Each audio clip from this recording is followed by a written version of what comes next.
Hello and welcome.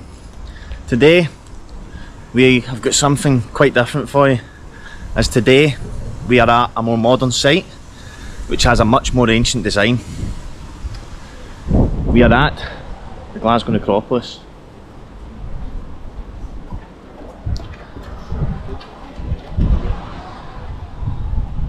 As you can see behind me, this place has very similar architecture to a lot of ancient cultures, and that is why I'm here to show you in this wee short video today just how modern cemeteries such as this one have influence from the very distant past. There is said to be over 50,000 graves buried on this cemetery, with the oldest being over next to Glasgow City Cathedral, which is right there. The oldest graves are just behind this cathedral, and they are said to have been around since the 17th century. Many of them to this day remain unmarked. A lot of the people buried here were of some certain kind of prominence in Glasgow, because commoners were not housed in the necropolis. So when you consider the fact that there was no commoners here, 50,000 people seems quite substantial. I'm going to take you around and show you the different designs of some of the graves and how they relate back to ancient cultures like ancient Egypt, Turkey, Mesopotamia and beyond. Welcome to the Glasgow Necropolis.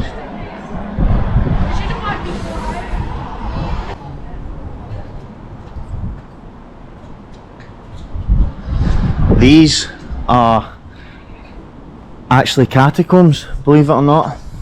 Much like the Paris catacombs, this is Glasgow's version, and they're not really sure how many people are buried under this part, but you can pay for specific tours at certain times of the year which lead you down into these doors and take you down underground to the Glasgow catacombs.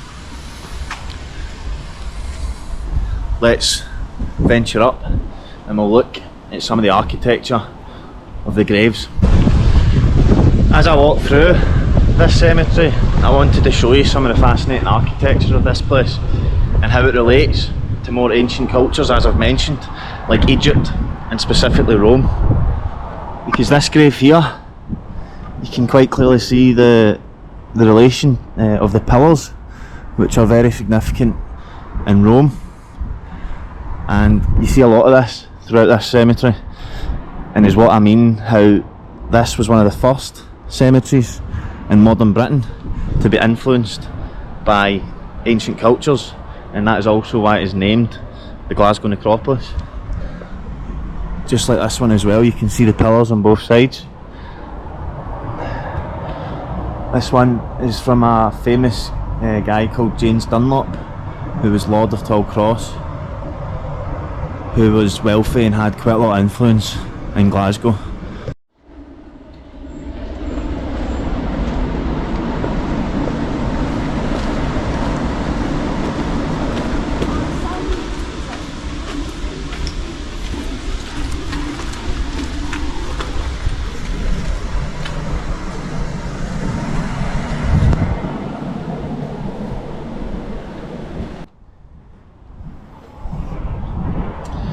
In 1831, the parish church had control of burying people, but it started to become overwhelmed because the population was rising and they had too many bodies. So they started to ask certain cities, certain prominent cities, if they would hold a cemetery and build a cemetery, and Glasgow was one of the first in Britain to put their names forward for a cemetery to be built, and so became the Glasgow Necropolis.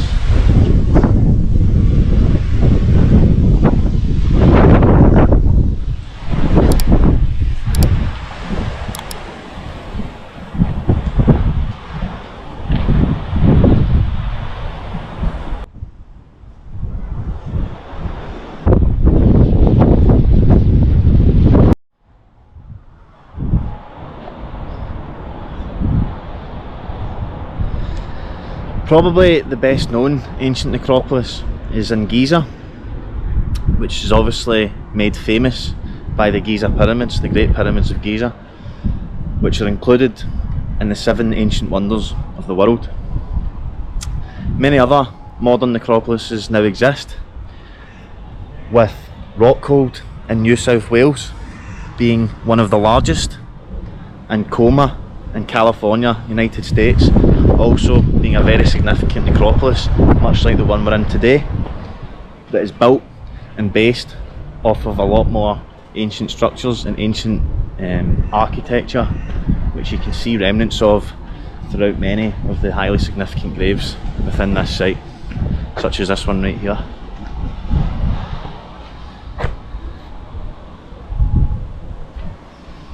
You can see the pillars again play a significant role in many of these sites. Also, a fun fact about these pointed pillars: if you look at the very tip of these pillars, it is in the shape of a pyramid at the very top, and you can see them dotted everywhere. There's another one right there. There's 2 right there. They signify all along these graves, and the reason why they have these pyramids at the top of the pillars is it's about the levels of life, and then right at the top it's got the arrow pointing to the heavens. That is the reason behind the architecture of some of the poles which you see throughout the world in many places. But it's quite interesting that obviously you've got the pyramids, which are the exact same shape, the triangular shape, as the top of the poles, with the base at the bottom coming to one defined point and pointing to the sky. And you've also got the cross, of course, which looks quite cool there, with the sun shining in the background.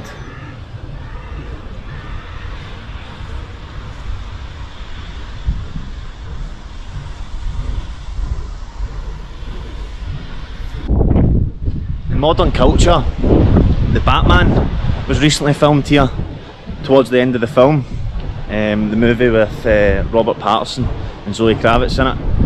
They are riding motorcycles, and it's a scene just towards the end of the film. It's a nice scene with some music overlaid in the background, and they just drive through the necropolis just because, obviously, for the scenery and the way it looks. So that's quite a fun fact in terms of the modern culture.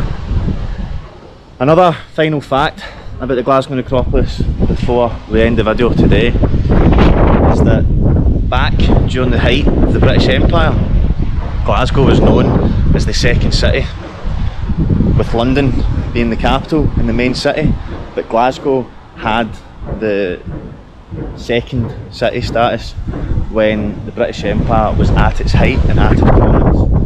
And during that time, this necropolis was made, which just shows you the significance to the history of Scotland that this place has.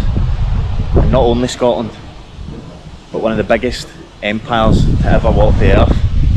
The British Empire held this place in high regard, and it just cements its place within the history of this country. So that's the end of the wee tour around the Glasgow Necropolis.